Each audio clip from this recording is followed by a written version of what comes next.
है guys, business study पढ़ने आया हूँ, क्लास 12 का स्टाफिंग वाला चैप्टर समझ में नहीं आ रहा है, बिल्कुल सही जगह पे आ गए हो। बहुत ही अच्छी तरीके से अपन स्टफिंग को आज करने वाले हैं, ठीक है ना।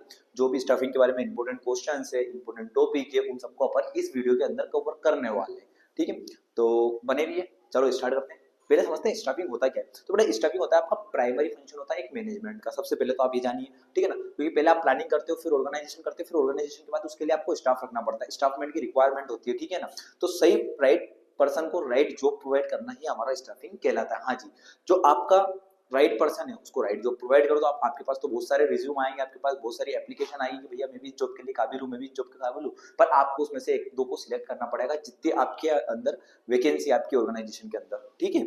चलो आगे बढ़ते हैं, इसके मीनिंग समझते हैं। Staffing is the process to hearing the training and the managing to employ the organization to involve the their skill of the people to ensuring that, ठीक है। चलो आगे बढ़ते हैं, इसकी कैरेक्टरिस्टिक होती है। तो बेटा क्या कंटिन्यू प्रोसेस होता है, एक के बाद एक चलता ही रहता है। फिर प्रोजेसिव फंक्शन होता है, टॉप लेवल मैनेजमेंट के द्वारा करता है। फिर पीपल को सेंटर लेके करा जाता है। फिर रिक्रूटमेंट सिलेक्शन होता है, और फिर ट्रेनिंग एंड डेवलपमेंट और परफॉर्मेंस एक्सप्रेशन भी इसकी कैरेक्टरिस्टिक होती है।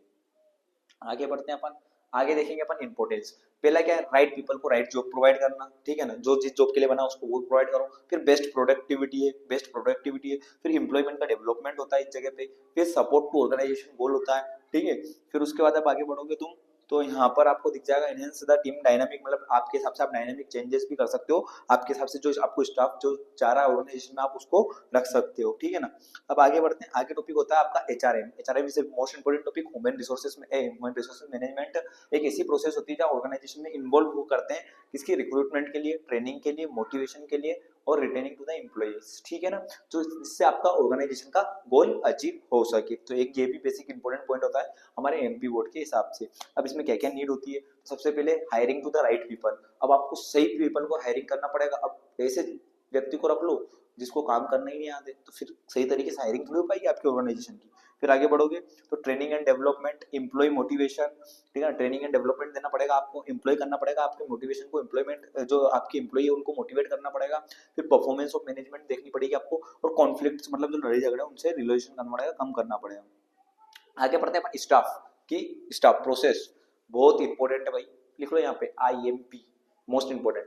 पहले मेन पावर प्लानिंग होती है, इसमें क्या होता है ना, मेन पावर प्लानिंग होती है। फिर उसके बाद रिक्रूट करा जाता है, फिर उसके बाद उसको सिलेक्शन किया जाता है, फिर उसको प्लेसमेंट दिया जाता है, फिर इंडक्शन एंड ट्रेनिंग दी जाती है, फिर परफॉर्मेंस इवोल्यूशन देखा जाता है। उसके बाद आपका कंपेरिजन एंड रिवॉर्ड करा जाता है। फिर देन आफ्टर आप आगे बढ़ोगे तो आपको यहाँ पर सॉरी गाइस 2 मिनट, ठीक है।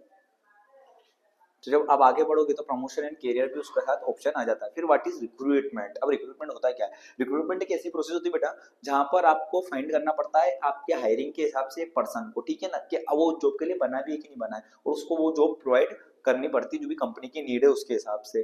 फिर आगे देखते हैं अपन, तो रिक्रूटमेंट की कुछ स्टेप होती है, आइडेंटिफाई ऑफ वैकेंसी, कितनी वैकेंसी आपकी, फिर जॉब एनालाइजिंग, फिर स्कोरिंग ऑफ कैंडिडेट, फिर शॉर्टलिस्ट करते हैं अपन कुछ कैंडिडेट्स को, फिर उनको इंटरव्यू के लिए बुलाते हैं, फिर उनके लिए जॉब ऑफर करते हैं, फिर ऑन बोर्डरिंग होता है। फिर इस तरीके से पूरी प्रोसेस चलती है। फिर उसके फीचर्स क्या क्या होते हैं, तो फेयरनेस होती है ये, ठीक है ना, ट्रांसपोर्टेशन होती है, फिर मेरिट ऑन बेस्ट सिलेक्शन होता है, फिर लीगल कंप्लेशन होती है, ये कॉस्ट इफेक्टिव होती है, सब इसकी कैरेक्टरिस्टिक्स है। आगे बढ़ो, मोस्ट इंपोर्टेंट वापिस साइन पे लिख लो, सोर्सेस आएगा आएगा भाई। कितने दो तरह के सोर्सेस रहते हैं, एक इंटरनल सोर्स एक एक्सटर्नल सोर्स। अब इंटरनल सोर्स क्या बोलता है हमारा, इंटरनल सोर्स के अंदर कैसे आ जाते हैं, जैसे कंपनी के अंदर दो एक प्रमोशन स्टफिंग के दो सोर्स होते हैं, इंटरनल और एक्सटर्नल। ये इंटरनल के अंदर आता है प्रमोशन करना या उसका ट्रांसफर करना, फिर इंटरनल जॉब पोस्टिंग करना या एम्प्लॉय को करना, फिर रिटायरिंग एक्स एम्प्लॉय, ठीक है ना, ये सब क्या कहता है इंटरनल के अंदर। एक्सटर्नल के अंदर क्या, जॉब की वेबसाइट बनाना, या फिर आपका एडवर्टाइजमेंट होना, या फिर रिक्रूटमेंट एजेंसी से बात करना, या कैंपस हायरिंग करना, या फिर एम्प्लॉय को रिलीफ करना, अब रिफर करना। ये सब कहाँ से आता है, आपका बाहर से आता है, ठीक है ना। इंटरनल में आपके अंदर की चीजें चलती रहेगी, एक्सटर्नल में कंपनी के बाहर से, ऑर्गेनाइजेशन के बाहर से आप उठा के लाते हो, सोशल मीडिया, ये भी सब इसके है। अब सिलेक्शन क्या होता है, सिलेक्शन एक ऐसी प्रोसेस होती है जहाँ राइट कैंडिडेट को अपन ग्रुप ऑफ एप्लीकेशन बहुत सारे को बुलाते हैं, उसका रिज्यूम और उसकी टेस्टिंग स्किल और उसके इंटरव्यू के बेस पर उसका सिलेक्शन करते हैं। अब इसकी कुछ स्टेप होती है, या प्रीलिमिनरी स्केरिंग होती है पहले, ठीक है ना, फिर उसके बाद एप्लीकेशन ब्लैंक होता है, फिर इंटरव्यू होता है, फिर मेडिकली एग्जीबिशन होता है, फिर उसके बाद रेफरेंस चेक होता है, फिर अपॉइंटमेंट लेटर दिया जाता है उसको, फिर प्लेसमेंट और इंस्ट्रक्शन दी जाती है उसको, फाइनल सिलेक्शन उसका हो जाता है। देन आफ्टर अपन आगे बढ़ते हैं, तो देन आफ्टर अपन आगे पढ़ेंगे तो क्या पढ़ेंगे, रिक्रूटमेंट और सिलेक्शन क्या होता है। तो रिक्रूटमेंट का मीनिंग होता है finding attracting people to apply the job, और सिलेक्शन का choosing the best person to the job, ठीक है। फिर जब आगे बढ़ोगे तो आप क्या आता है, to people many candidate apply, और इसमें to pick a person right person.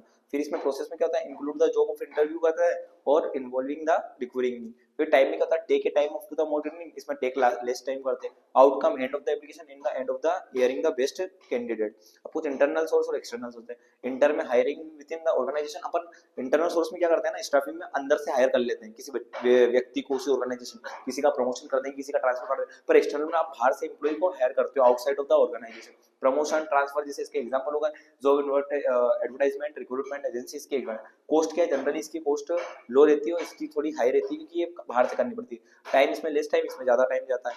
फिर वो इस चीजें आप लिख सकते हो। आई बात समझ में। तो यही कुछ इंपॉर्टेंट टॉपिक थे तुम्हारे इस चैप्टर के, जो आपको अच्छी तरीके से करके जाना है। बाकी एग्जाम ओरिएंटेड तो और भी चीजें आने वाली, बने रहिए, ठीक है। तब तक के लिए मिलते हैं नेक्स्ट वीडियो में।